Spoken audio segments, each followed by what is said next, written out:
I think with it also has been the movement to just say, I don't want to own hydrocarbons. One of our strategists wrote a note a couple months ago, Nate, looking at oil and gas and comparing it to tobacco. And I didn't realize he went and sort of reran the performance of the tobacco index. Effectively, became to many people uninvestable in the late 1990s because of pretty well established and better understood health impacts of smoking, but also the litigation risk that hung over the sector from 2000 to 2017 with reinvested dividends. That tobacco index outperformed the S&P 500 by about 6.5 times. It wasn't a small margin. So a space becomes uninvestable for a certain thematic and trades down to really attractive multiple, generating a significant amount of cash and funneling that cash directly back to shareholders of the company. And over the course of more than a decade and a half,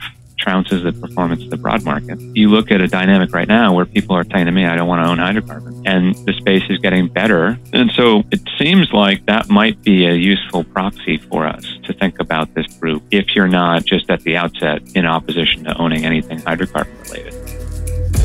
Hello and welcome to the Stock Podcast. I'm Nate Abercrombie, the host of the only investing podcast that gives everyone the chance to hear public company CEOs and CFOs describe their business and provide the investment case for their company. However, not all interviews feature public company management teams. Every once in a while, I get the chance to interview industry experts, and this is one of those interviews. I'm extremely honored to bring you a follow-up interview with Chris Sighinolfi on, the current state of Midstream. Chris is a managing director at Jefferies Research. He's also one of the top-rated Wall Street analysts who covers the midstream space. He's also a friend, and I personally hold Chris in the highest regard when it comes to analysts on Wall Street covering, any sector, but in particular the midstream space. He's an extremely thoughtful and well-spoken guy, and it's just really great to have him back on the program. During this conversation, we talk about industry developments, distribution cuts, and the self-funding model that midstream companies are pursuing today. We talk about investor sentiment, and we talk about the outlook at a pretty high level. Anyways, it's a great interview, and I really hope you enjoy it. I'll stop there. Let's get to the interview with Chris Sighinolfi, Managing Director at Jefferies Research. Hey, Chris, it's so awesome to have you back on the podcast again. Thank you for coming on the show. Oh, absolutely, Nate. Glad to be here. So how are things with you? How's work? How's everything? Well, it's a challenge with energy markets, how they are. I think we recently moved floors, Nate, but for the last several years, we sat next to the tech research team, and the contrast of their markets going up every day and ours going down every day was difficult to contend with. But we're doing well. It's still obviously an interesting space to follow and trying to do our best. We have had some changes recently. Jefferies decided to cease covering the exploration and production space and the oilfield services space. So our energy offering is more narrow in focus than it once was as a firm. And so we're just, adjusting to that. But otherwise, doing well. Team's doing well. Thanks for asking. Wow. I guess just with respect to the energy team, does that tell you something about just, investor sentiment? Does that tell you anything about, kind of where things are headed in your world right now? Well, I think it says, Nate, a couple of things. I think it talks about the flexibility of a firm like Jefferies to make commercially driven decisions more rapidly, maybe than some of our peer companies do. I think from our perspective, oilfield service isn't necessarily a full-fledged independent sector anymore. There's probably names within that will carry on and continue to be relevant, but to have a standalone research franchise catering to it, I think our decision indicates we don't think that's likely the future. On the E&P front, it's a slightly different decision, still commercially driven. And I think the conclusion is that unlike the downturn in 2015 and 2016, we don't think that space is going to be recapitalized in the public space the way it was, 3-4 years ago, that we can remain active as an investment banking advisory effort on asset transactions or company combinations or bankruptcy workouts, but that we don't necessarily need to cover the public players the way we did before. I don't know if that'll be a permanent decision, but I think that's a runway, that's a view that the management holds for at least the immediate and intermediate term. And that there's still a market for and a commercial reason to cover the downstream energy franchises. So as you know, we cover midstream, we cover refining, we cover gas utilities, and my colleague Jason Gamble in Europe covers our integrated names. We also, have expressed a desire to pick up names in the space that we don't yet cover, some of the Canadian players, some of the liquefaction companies, and we still find support internally to do that over time. So I think it's really a thoughtful approach to where we can commercially compete. And I think it's a Jefferies practice to constantly be evaluating where we are competitive, where we're not, and adjusting accordingly. I'm not sure it's anything more broad than that. Yeah. Does it make your job harder? It doesn't. It doesn't. I think what it makes more difficult is optics. I think there is the contention when you don't cover E&P and you don't cover OFS, and you used to cover electric utility and you don't cover that anymore, that in some way the energy effort is not a core support or a core vertical for the firm. And I don't think that's true. And I'm not talking selfishly here. I've had lengthy conversations internally about this. I think it's really just driven by commercial opportunities now and, for the foreseeable future, and where we can compete, where we don't think we can. But from a day-to-day, I don't think it makes our job more difficult. It certainly puts more onus on us to pay attention to things that we might have just casually relied on those teams to provide to us. We did pick up a colleague of mine, Tom Hughes, joined our team. Formerly, he was part of the E&P team. So he spent the last 6-7 years, building out a detailed knowledge of E&P. The fact that he's now part of our team, I think we are, frankly, more in tune with what the producers are saying than we were when we were reliant on things being fed to us from an independent E&P team. Again, one that sat down the hallway from us, but not one that was as closely, intertwined as Tom is with the midstream team now.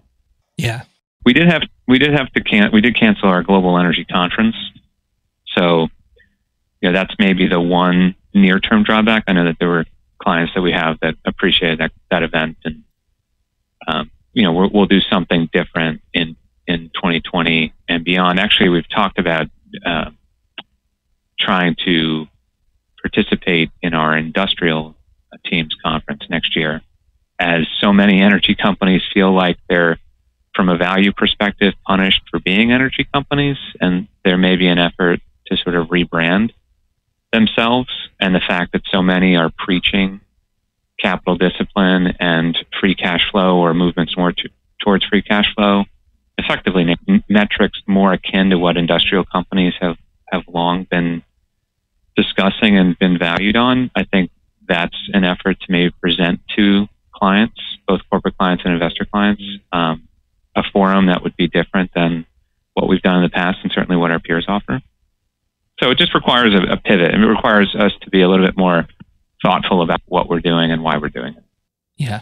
Now, the mixing of industrial and energy, I mean, as you probably recall at Janus, we experimented with that, but it is interesting within the context of E&Ps talking about the manufacturing process. Yeah, exactly. These paradigm shifts, right, Nate? I mean, you've talked about this on other podcasts I've listened to that you've hosted, when different industries go through either self-identified or externally identified paradigm shift moments. I think, U.S. energy is going through one of these, and so there's a retooling of, recalibration effort of everybody involved in it as to, how should we look at it now? Were we wrong to look at it the way we were looking at it before? Are there other sectors that have gone through similar transformations? What are the learnings of that process? And again, just making adjustments accordingly, however we best see fit. kind of feels like energy. I mean, I'd love to get your perspective on this, but it kind of feels like energy has been going through this paradigm shift for like 4 or 5 years now. Yeah, I mean, well, Midstream peaked in 14. We had the OPEC meeting November of 14 where they decided to defend market share instead of price, and that really led to a tail down in commodity expectations and commodity prices and commodity expectations, and obviously had a wider impact than I think people thought at the time. And then, as you and I talked about, a year and a half ago when I was last on the podcast, it exposed a lot of the problems, certainly from a midstream perspective, in the structure of the MLP, of some of the abuse characteristics from the GP sponsors. And I think the cleanup trade that has occurred for MLPs, a large measure buying back in the MLP subsidiary into the parent corporate, and with it creating a taxable event for a structure that was marketed as having really unique long-term tax benefits. It's no surprise to me that we're now without a home base investor group. That process effectively, alienated the legacy investor group.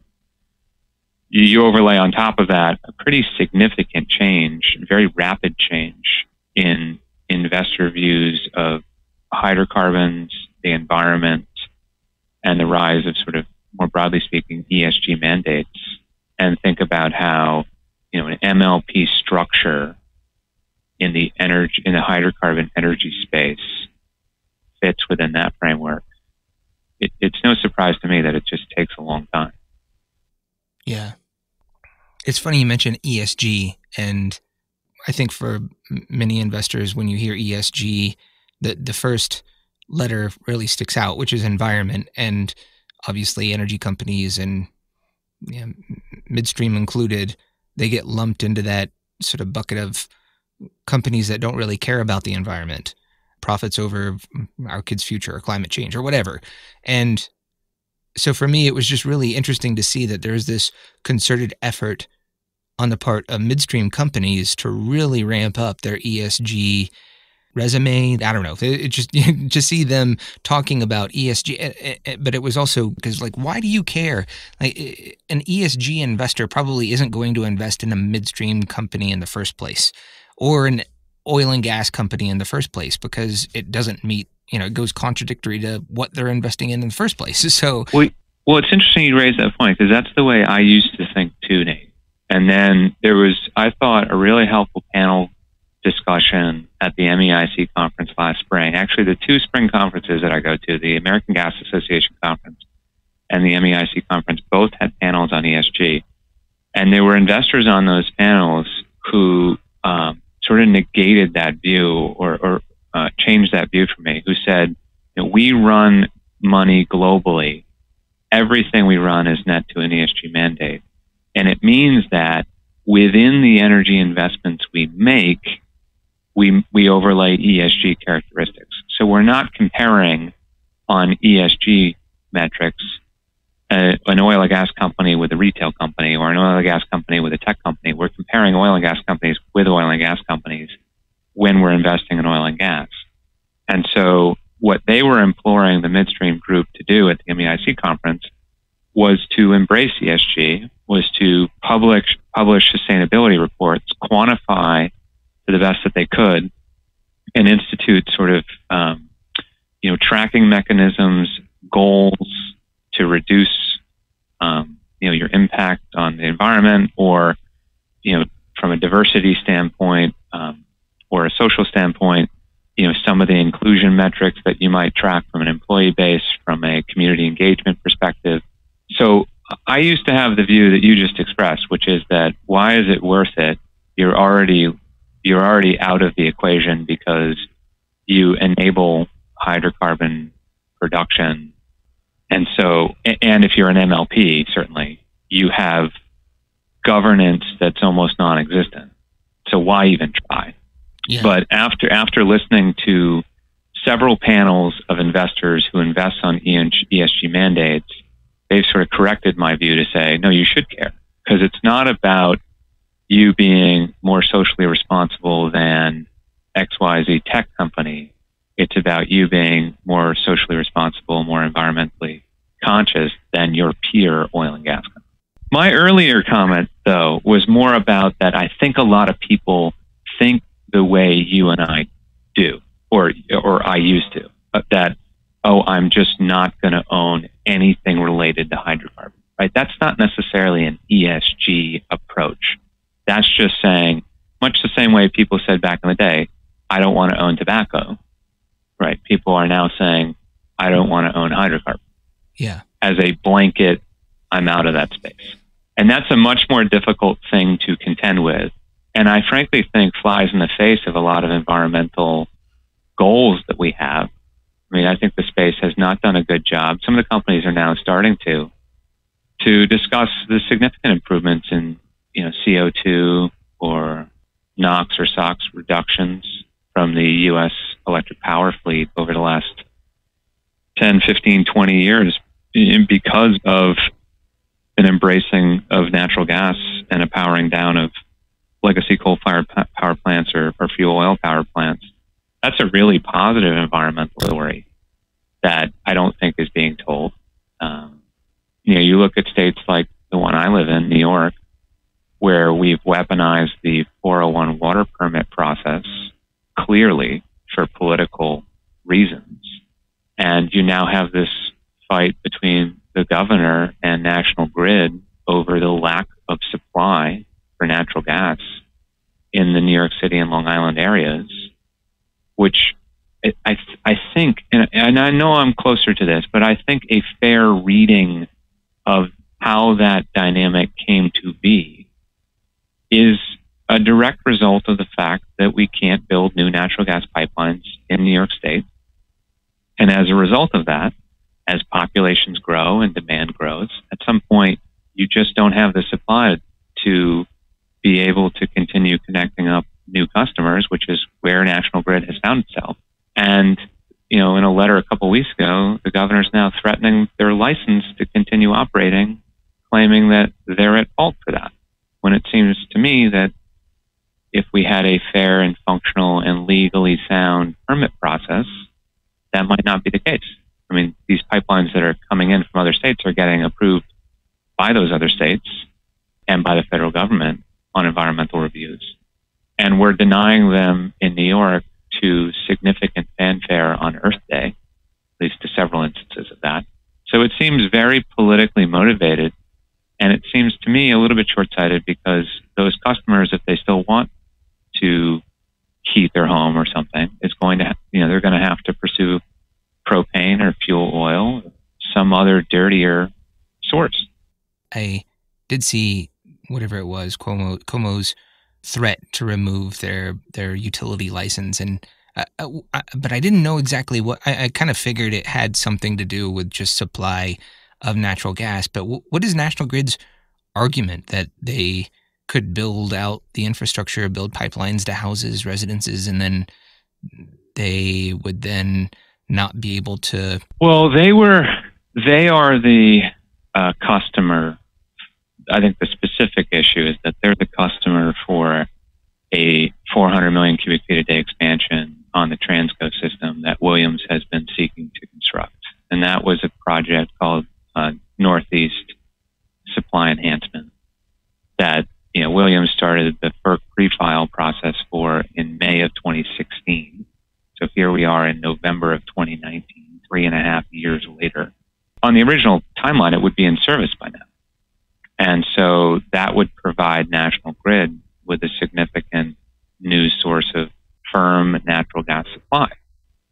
The struggle, if you're a utility company, is that you're regulated by the State Utility Commission, and they take seriously the fact that you have enough firm supply to satisfy your customer base on calculated peak loads. And so if you don't have that supply, then it's irresponsible to sign up new customers. And so the problem here is that they've identified a project and they've been working on it for 3.5 years to make sure that they stay ahead of this supply issue.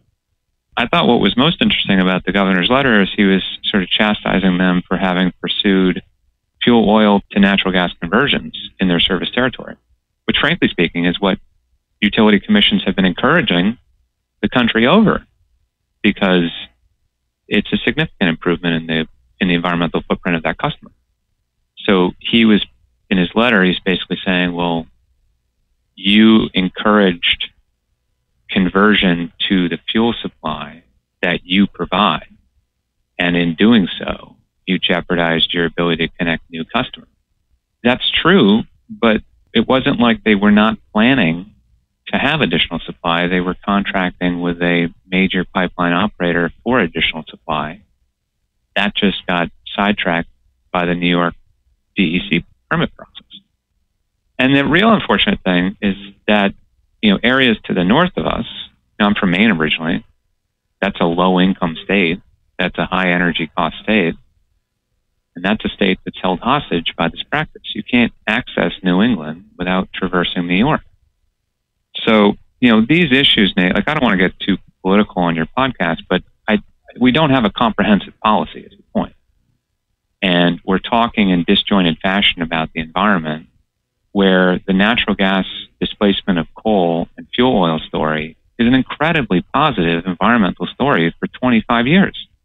We should be proud of it, not embarrassed by it. And so that is just so perverse. Take it a step further.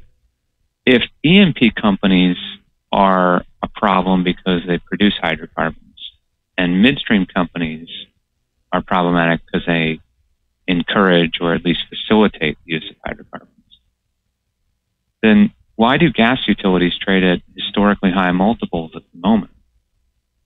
They literally only transport methane for direct consumption. They're not part of this conversation, and I don't know why. I think that'll change. Why do you think that'll change?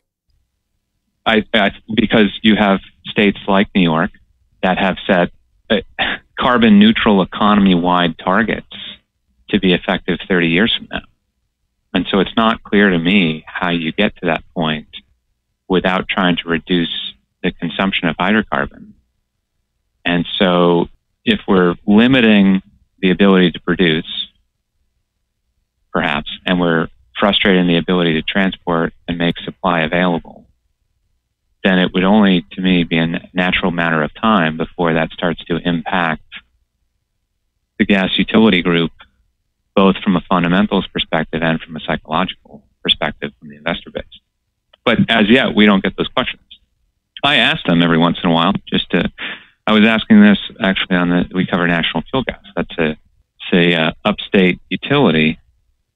So I was asking on their last call, what are they doing to plan for this? Now, they gave a compelling response about the fact that they serve not a low income, but not a wealthy service territory in the Buffalo and upstate region, that they have huge penetration, 95% of the customer heating load in the region, and that natural gas is far more cost effective than other forms of energy, and those other forms of energy are higher in CO2 emissions. The point is, we've set a lot of goals for ourselves, and we haven't ironed out the mechanisms to get from where we are to where we want to be. When do you think it will change? I mean, does there have to be some sort of event where, whatever, call it a blackout or a brownout, or does there have to be some sort of fiasco before people act? I think there have to be things that wake up the populace to the fact that having a backup source of supply is a worthwhile thing, and that's not something that you can't, let die on the vine and then demand on a moment's notice. I mean, I think back, Nate, to Hurricane Sandy, which hit, the New York area in the fall of 2012. I mean, you take away electric power from even the most cosmopolitan, liberal society that is Manhattan. You take away electric power for 36 hours and people become savages. It's really not too long before society starts to break down. So, that was just one example living here. If you think about it, my wife's family is in San Francisco. So you have issues now with PG&E and, the wildfire risk across their electric grid, where facing, unlimited liabilities in the event of a wildfire, find it more effective or safer, more prudent, I don't know the right characterization, but shut down the grid when conditions are ripe or heightened for wildfire risk. I don't know if you've ever gone on Zillow or Realtor.com and looked at the property prices in the Bay Area, but if you were to live, in Marin County and own a home that's several $1 million in value and not ratably have reliable electric service in the months of September, October, and November, and the utility company is telling you that might be the case for the next 10 years, what does it do to affect behavioral change? So you're saying there's some screaming buys out in San Francisco right now? No. I'm saying as somebody who might move there at some point, I was hoping things like this would have an effect on the real estate market. As yet, they don't appear to. Oh, really? Oh, okay. I thought you were saying this is my point. Is that I think if this becomes a new reality, right? It's happening once now. This is the first fall that this has happened. My point to you is you were asking, what will it take to people maybe not vilify hydrocarbon, quite particularly natural gas, being a very clean alternative to a lot of what is still consumed in areas of the country. What will take a change in mindset? I think it's folks facing an alternative of just strictly going without, to say, okay, maybe this isn't as bad as I have painted it to be. From a safety perspective, it's something worthwhile that we invest in. I mean, there's a lot that I think is going to be done to electrify and with battery storage, make sure you have sort of on-location storage to cover periods of outage. But that's not an immediate conversion either, and it's quite expensive. So, to convert entire grids to electrify everything. Yeah. So these are things that, since the last time you and I talked, have certainly become more topical, more front of mind with folks. The ESG focus has dialed up, but I think with it also has been the movement to just say, I don't want to own hydrocarbons. Yeah. And so we've looked, one of our strategists wrote a note a couple months ago, Nate, looking at oil and gas and comparing it to tobacco. And I didn't realize he went and sort of reran the performance of tobacco companies. The tobacco index effectively, became to many people uninvestable in the late 1990s because of the now pretty well established and better understood health impacts of smoking, but also the litigation risk that hung over the sector because of either misstatements or abject lies that the group had told for decades. Yeah. And if you looked at it, and this is what he went back and looked at, that from 2000 to 2017, with reinvested dividends, that tobacco index outperformed the S&P 500 by about 6.5 times. Wow. It wasn't a small margin. Yeah. So a space becomes uninvestable for a certain thematic and trades down to really attractive multiple, generating a significant amount of cash and funneling that cash directly back to shareholders of the company. And over the course of more than a decade and a half, trounces the performance of the broad market. You look at a dynamic right now where people are saying to me, I don't want to own hydrocarbons. You're looking at significantly compressed multiples on the group relative to where they used to trade and relative to other groups. And the space is getting better. We talked about last time I was on the podcast about structural simplification transactions that made things more clear to analyze, but also gave better governance. We've seen a lot of that play out. We've also seen an effort by the producers to move towards free cash flow generation. We've seen midstream companies seek to lower leverage and move increasingly towards free cash flow post-dividend cash flow profiles. And so it seems like that might be a useful proxy for us to think about this group if you're not just at the outset, in opposition to owning anything hydrocarbon related.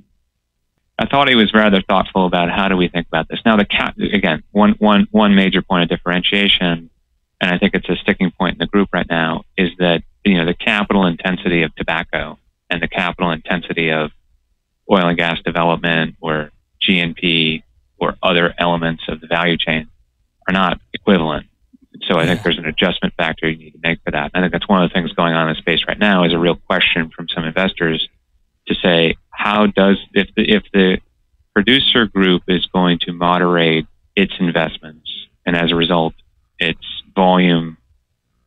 growth is going to be much lower than it once was, and the G&P group and the transmission groups spend less as well because volume growth is not as significant. What does the cash flow profile look like? For a long time, it's been sort of this on-the-come cash flow story where at some point CapEx would fall down, cash flows would hold up, and you could harvest the excess. Now that we're at that point, I think there's some trepidation that that may not be true for certain operators, particularly in the G&P space. And I think that's why that space is dislocated as much as it has in the last couple of months. Which ones come to mind first? Well, that's what I think's been so interesting, and why I made the comment I did about just aversion to owning G&P, is that it really hasn't mattered where the company is, who its counterparties are, or really any of those defining differentiating characteristics. So you could look at, MPLX or EQM or Williams in the Northeast. You could think about DCP in Colorado. You could think about EnLink in the Mid-Continent, Oklahoma. You could think about Targa in the Permian, right? They have all seen significant multiple compression. They've seen significant deterioration in equity price in the last 9 months, and some very severely in the last couple months. I think as people said, okay, well, I'm worried about not only the financial health of the E&P partner, but even if that E&P partner is capable of sustaining itself at a cash neutral, profile and sustaining production, how much ratable capital is required by the midstream group servicing it, the G&P group servicing it, and does the cash flow profile make sense? Do I wind up with enough cash generation to cover the capital budget in a no-growth scenario and the current dividend? And you see dividend yields on these names widening out dramatically. Some of them are north of 20%, indicating very clearly, Nate, that the broad market is saying, no, I don't believe. Yeah, I own a couple of them. So I interviewed Barry Davis, the CEO of EnLink Midstream, just a while back. And in that conversation with Barry, I brought up the topic of EnLink's distribution. Well, he made it very clear that they don't have to cut, but just leaving that door open, I personally get the sense that they're going to cut, but from their perspective, it all just really depends on whether or not their stock is getting credit for the distribution, which gives me the sense that they're going to cut. And clearly, a lot of other investors they feel the exact same way, given where the stock price is and where the distribution yield is. Yeah. Well, if you, for example, Nate, if we go back to what we wrote about them on the third quarter, we advocated that they cut. That to us, with Devon running no rigs in Oklahoma and an uncertain sort of volumetric future for some areas where they've invested a significant amount of capital, it doesn't necessarily make sense to us to pay out a 22.5% distribution yield. And there are likely better uses, more fruitful, more valuable uses for that cash flow. It might be debt repayment. Now, they don't have anything due. They have a term loan due in a couple years. Their first long-term maturity isn't until 2024. And they have significant availability under their credit facility. So I would say I agree with Barry. They don't have to. But when you analyze where the stock trades, you got to start questioning whether they should. GIP obviously is a controlling sponsor there. They bought out Devon's position about 1.5 years ago. And they took out a loan on that position. So, I mean, on our calculation, that you could cut the distribution 75%, still generate enough in distribution income for GIP to service the debt on the Stetson loan they took out, and redirect that cash savings either towards debt repayment or share repurchase or some combination. If you were to do that, for example, cut 75%, you're still looking at a dividend yield at today's price of 5.5%, 6%, and you're freeing up, on our math on next year, after the dividend and after all capex, you'd wind up with about $300 million of excess cash. about $4.5 billion of debt, do you start whittling down the debt load? Does GIP and use the company's cash to gradually take it private? And do you execute a share purchase program? To give you a sense of it, I mean, there's about $1.5 billion float. Presumably, if the cash flow is held up at, roughly speaking, $900 million of cash from ops, spending $400 million, you could take it private in 5 years at current price. I don't know. This is where we're in a really interesting conversation point for the group, particularly for names where there's a controlling entity who can make that decision without sort of broader shareholder buy-in. Yeah. And if you'll allow me to just play devil's advocate there just for 1 second, because I think it's like, when I think about it from a high level, well, how did these companies get themselves in this situation? Well, to your point, in the last interview, you said there were a lot of bad actors, and some of those actors, valued growth and driving up the share price because of growth and depending upon this model of compounding growth by having a low cost of capital and being able to invest in projects that return at a higher level than their cost of capital. And that all depends on reinvesting that capital in projects that return at a higher rate than their cost of capital. And so volumes go down because commodity prices go down, and then they're no longer able to meet their debt obligations or interest payments. And then next thing you know, they have to cut the distribution. So there's this flurry of distribution cuts over several years. And now we're in this situation where I don't think anybody really trusts midstream management teams and their ability to either forecast what volume growth is or what their cash flows are going to be. And therefore, they have absolutely no confidence in the distribution.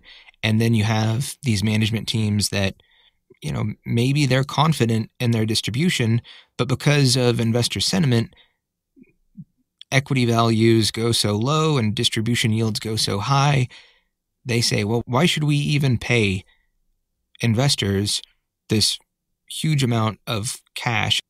So maybe we should cut. And so they start going through this thought process, and it's public and everybody hears it.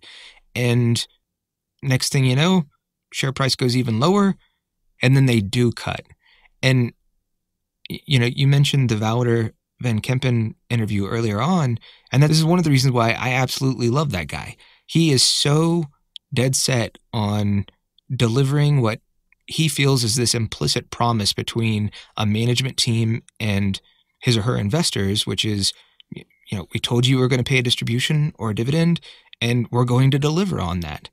And obviously, DCP has probably had some help just with the sponsors that they've had and some flexibility that maybe other companies don't have. But I personally get very frustrated whenever I hear management teams get very wishy-washy around the distribution, even though they can continue to fund payments to shareholders.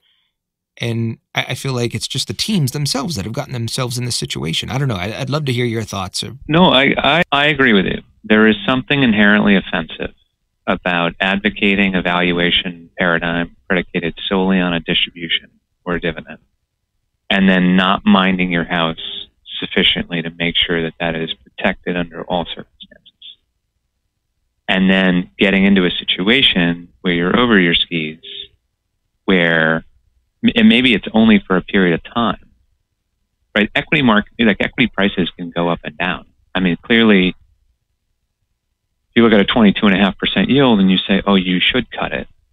And going back to DCP had a 43% yield in 2009. They did not cut it, right? And the shareholders who stuck with them, I think, view them differently as a result of that fact. There's also the interesting dynamic between MLP and C Corp.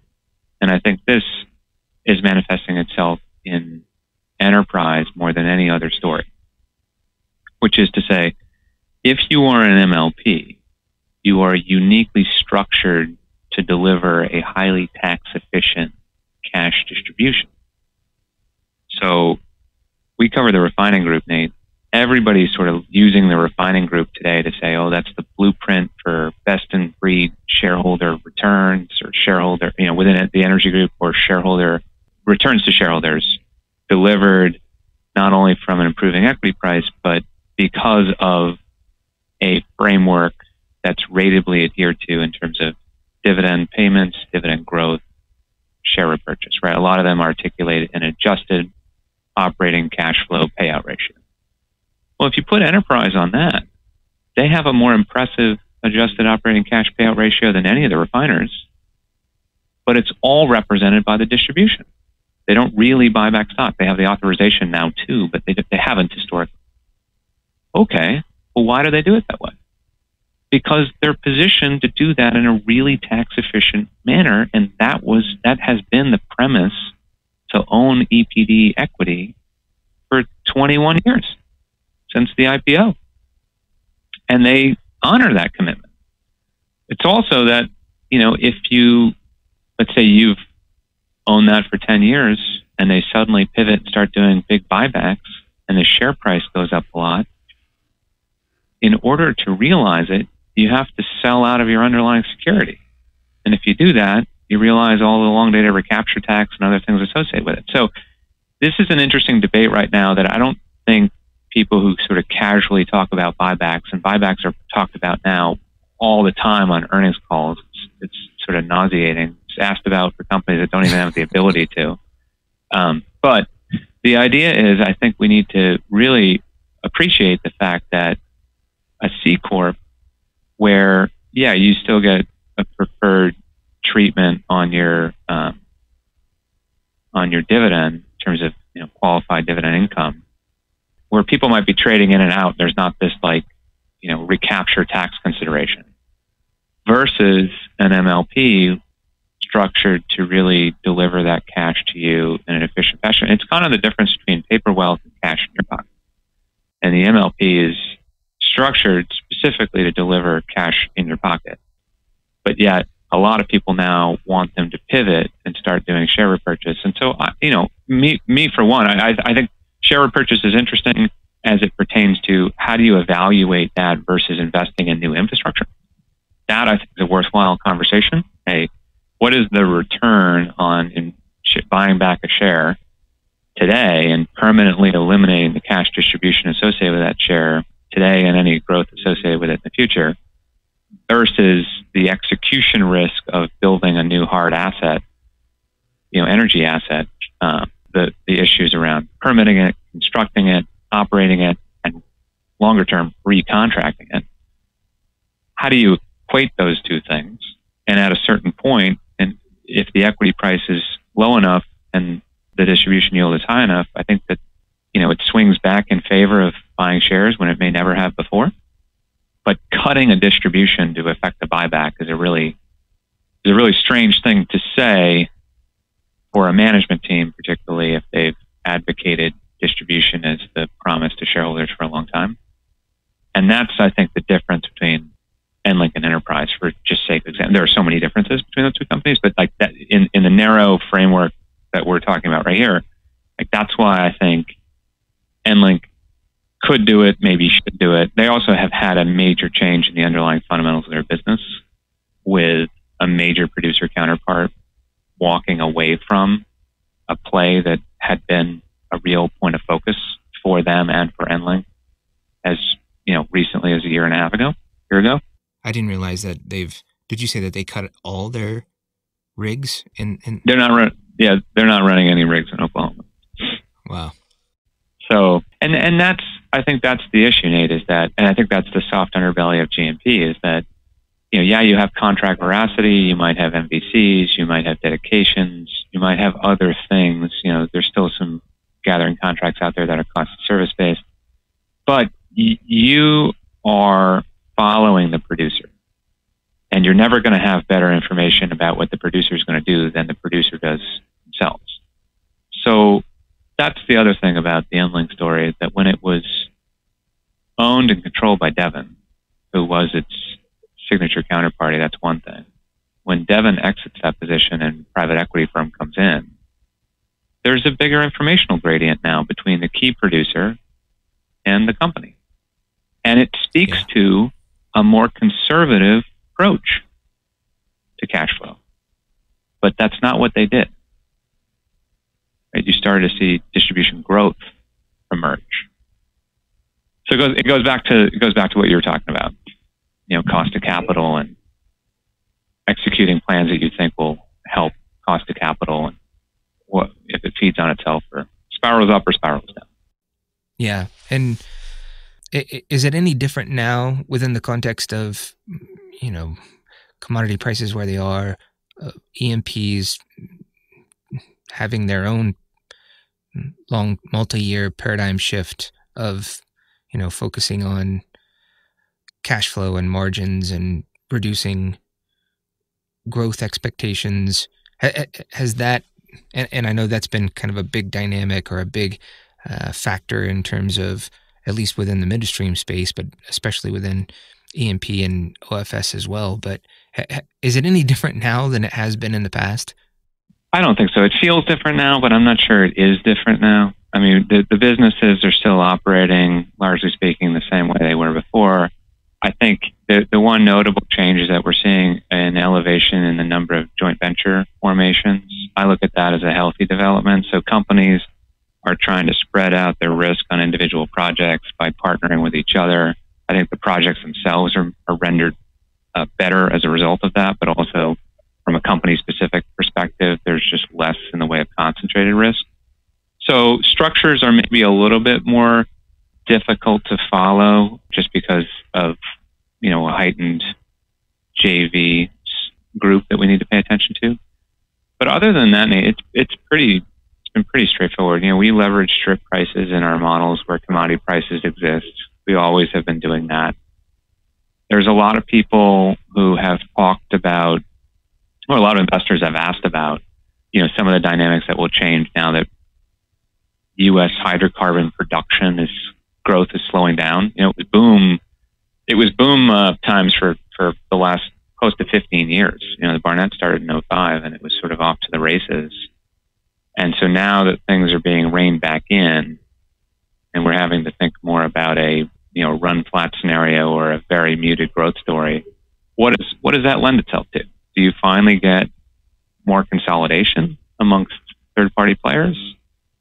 Do you have this cash flow nirvana that people have talked about for a long time when CapEx dries up? Do we actually get excess cash to harvest and put to use into either private programs or really significant delever stories?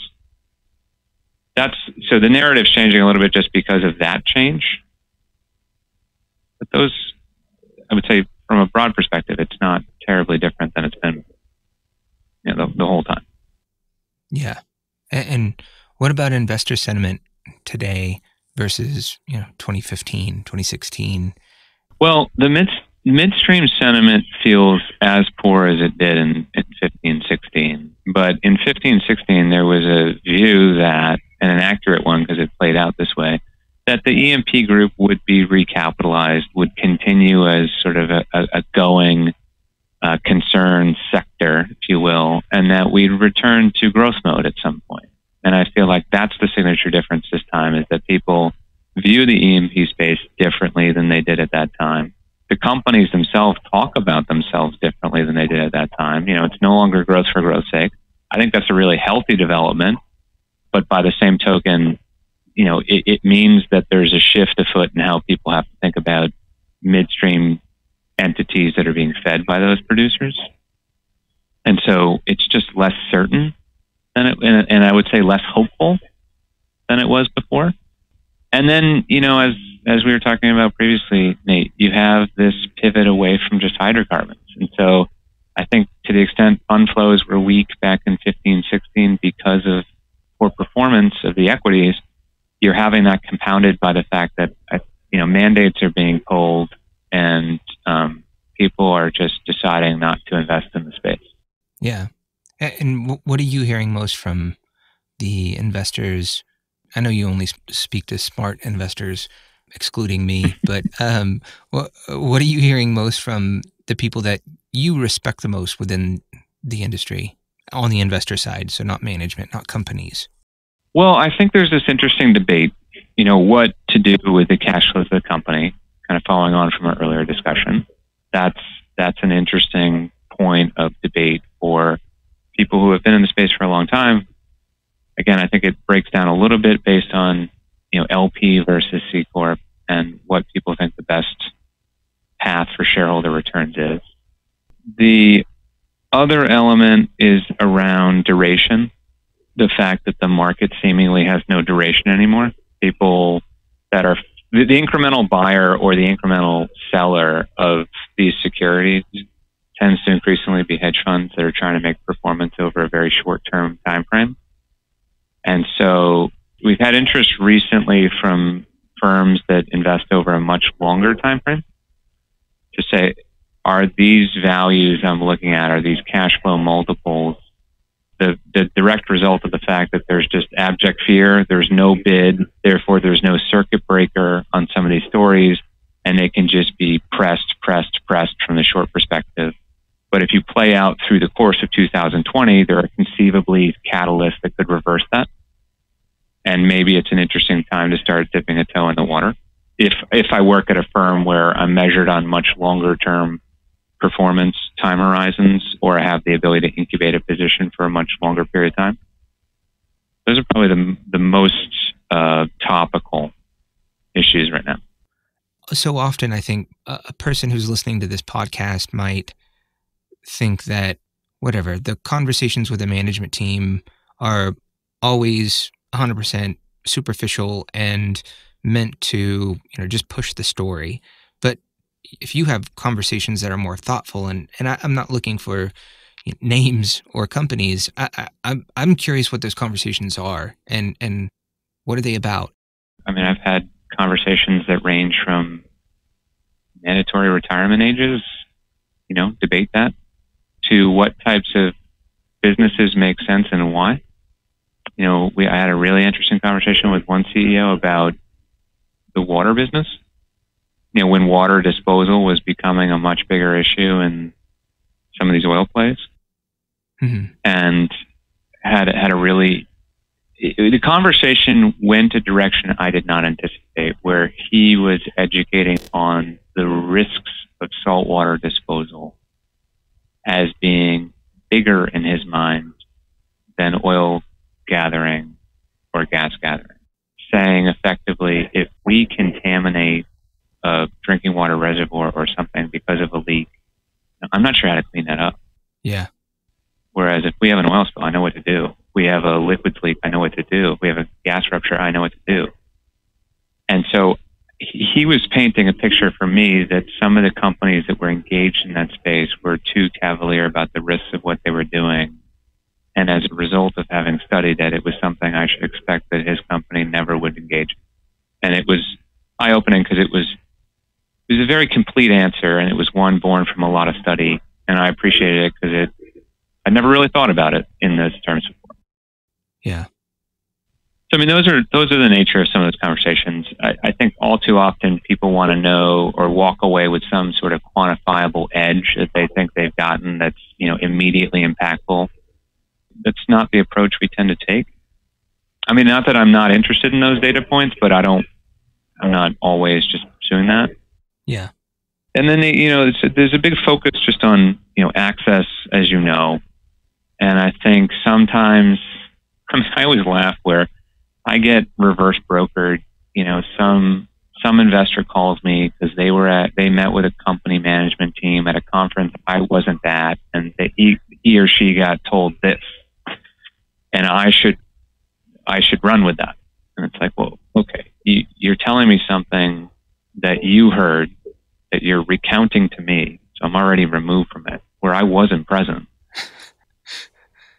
Like, what do you want me to do with this?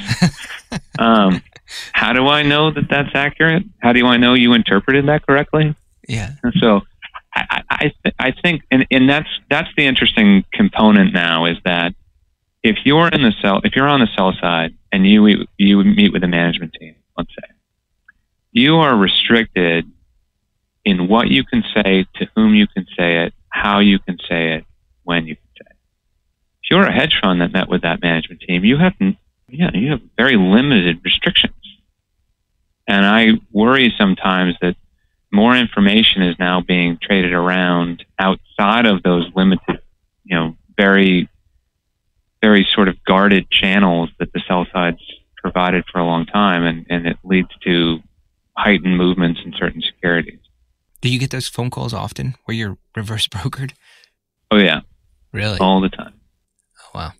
What I also find fascinating is when I listen to somebody, one of my peers on a conference call, ask a question that I've been asked to ask, or express a view in a note that I don't read everybody's research. I don't have access to it, but I see sometimes things that are said that I've heard somebody say to me directly in very similar language. Yeah. So there's, that stuff too. And it's just, independent thought is really important. And I think knowing that you have these forces that are trying to shape your opinion all the time. Yeah. Well, speaking of independent thought, you and I previously talked a little bit about social media and, the influence of, or at least the impact that social media has had on management teams, how they think about interacting with folks kind of like myself who are, in a sense, media, and how it's really changed. Yeah, it's something that's new and it's changed the dynamic. Would you mind just sharing kind of, what you're seeing and what you're hearing from management teams or investors?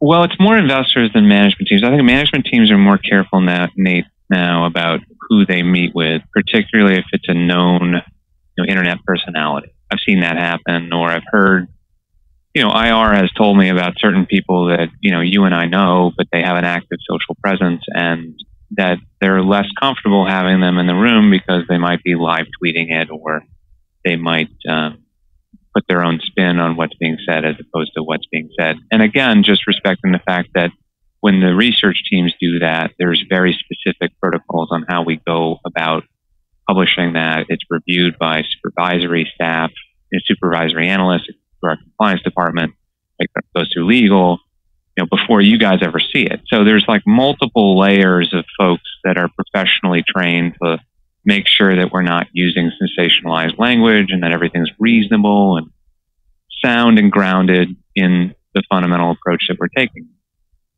If you're live tweeting a meeting, there's no restriction on that stuff. So I do think that's changed the dynamic a little bit, but it's more a conversation with investors because, you and I have talked about this for a long time, that there were just very clearly, there were bad actors in the space, and social media has been one of the areas where they've been called out, and they've been, pretty, it's pretty entertainingly in some cases, but, they've been taken to task for those actions. And I think rightfully so. Some of these folks have said things I wish I could say. But the problem is that then that just, we talked earlier about just the sector view and the idea that there's already reasons not to engage in energy, right? It's a very small weight in the sector. Midstream within the S&P 500 is something like 50, 60 basis points. It's almost non-existent. So it's tough to get people to want to engage in energy to begin with. And then when you start talking about corporate abuse that gets, showered every day by social media, it's just tough to break that cycle of cynicism and actually attract new interest. Yeah. And are there any names that you want to sort of call out right now and out them and expose them to the world? Oh no, I don't know any of these. I don't know any of these people. I'm sure I know them. I don't, and I have hunches as to who some of them are based on conversations I've had with different investors and on what's appeared, from different handles. But I have no knowledge of it. And do you think it's a healthy thing, or do you think that end of the day it's just it's compounding the problem? I think early on it was a good thing. I think when there were a couple handles out there on Twitter that, based on their knowledge of the space, based on the historical perspectives they offered, it was quite clear that they had been engaged in the subject matter and with companies for a very long time. And I thought what they were saying even in the most, even if it was devastating to the people that they were writing about. Largely, I thought it was accurate, was worthwhile having out there. I think as like the number of handles have proliferated, right, and now it's just this cacophony of negativity. I feel like maybe it's transcended to be more harmful than helpful. But that's probably a comment more broadly on Twitter anyway. Yeah, definitely. I don't know if you've watched any of the testimonies for the impeachment hearings, but Twitter has become, again, I don't know if you watched any of that, but it was pretty nuts. I haven't, and I think this is actually a really interesting debate point. We were talking earlier about how my team used to sit next to the tech team. It's like, everybody has this view of energy and hydrocarbons and just view of it being bad. And at the same time, you think about the social platforms that are out there, how much harm they are potentially doing, not environmental harm, but psychological harm, or how much false information just gets peddled. I mean, and the companies responsible for this don't do anything and yet trade at really, really nice valuations. I mean, I don't even know what the valuation framework is for some of them. I used to joke with our tech team that they didn't know how to model past revenue because it didn't matter any line after that.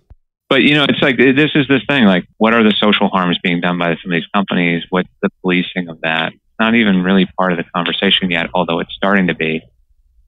And at the same time, the energy companies are, I don't want to own that. That's bad for the environment. Well, I do think there'll be a normalization of this over time. Yeah. So just a couple of closing questions for you. At what point, in terms of valuation, at what point do you quit your job and decide you're just going to go all in with your savings in Midstream? Nate, I think you know me well enough to know there's probably not a point at which I do that. I like what I do, and I have responsibilities to people here, but I don't think we're there yet. It's interesting. At the December of last year, I sort of put together a mock portfolio in my head of, if I were not doing this, what would I want to own, and how much income could I generate annually from those positions if I structured it the way I had contemplated. And there's a significant amount of income offered from some very high quality names that I think, as we've discussed today, get cast out because there's questions about elements of the business, or because just peer companies are in a bad space and they get sort of caught up in just being similar. But I don't, there's not a point at which I'm planning on quitting my job and just investing in Midstream. So for management teams, if you had one single piece of advice to give them, what would it be? Well, I don't know if there's a piece of advice that is broad enough to be applicable to everyone. I think I've been a little bit, I found a little interesting how few of them seek my counsel, in terms of, if we followed these names for a long time, we were running independent analysis on them, and we're interfacing with the investment group. Very few of them ever reach out and want to better understand how we're thinking about something, and importantly, why we're thinking about it that way. Yet they'll go to 15 conferences a month and see the same hedge funds and ask them, or at least, even if it's not asked, get told what they should do. Yeah. And again, I think the difference in duration of viewpoints is a little bit problematic in that respect. So, there's some management teams that I've frankly asked them, if I were them, I would ignore a lot of what I hear, and I would just operate based on, internally generated plans that I think are best. Have a strategic reason for being, have a worldview, execute it. I think at some point, it's, as you were saying earlier, Nate, it's been 5 years of this downturn. I mean, at some point, chart a path for yourself, and if investors don't want to be on the bus, tell them, like, this is what we're doing. If it's not appealing to you, there are other names. I think certain companies can be strong enough to sort of say it in those terms and ride out a multi-year strategy or a multi-decade strategy. Just one final question. was there a critical moment in your professional career that you look back on and you say, hey, that's had the greatest impact in terms of, how I've gotten to where I am today? Well, it's a series of, sort of lucky encounters that I think progress. I mean, it's a combination of hard work and a lot of luck. But I mean, honestly, coming to Jefferies from UBS, there were some things that happened late in my tenure at UBS, and I kept asking, why is this happening? And I'm a fatist to some degree. I do think things happen for a reason, and sometimes to figure out what those reasons are. And some of those things towards the end of my tenure just made me wake up to the fact that it's okay to leave. I was sort of naive coming out of college, thinking I was going to work for like one company my whole life. And then as soon as I figured out that it was okay to leave, within 2 weeks I was here at Jefferies. It literally happened that fast. And I just, I feel like the opportunity set here for me has just been really great. I've got a lot of support internally, and my team has been sort of reconstituted a couple times, but every member of it's been great over the course of that time. So I don't know if it was, the things that catalyzed my decision to leave. I don't know if it was Jefferies deciding to hire me, but I do think the single point I would go back to where I felt like a different, on a different path was the change from that firm to this firm. And that's nothing bad to say about UBS. I mean, they gave me a chance out of school, and I'll always be grateful for that. But I felt like, we went from one plateau to another plateau in how I felt about myself and the work that I was doing, and then, how other people were reacting to it. Chris, it's been awesome speaking to you. It always is. I enjoy it on a personal level and a professional level. So it's a double whammy for me. I know it is for my listeners too, because your previous interview was one of the most popular ones that I've been able to record. So I can't say thanks enough. Always a pleasure to talk to you. And so thanks so much. Yeah, absolutely. Happy to be here. And maybe we can do it again under much better circumstances for the group 18 months from now.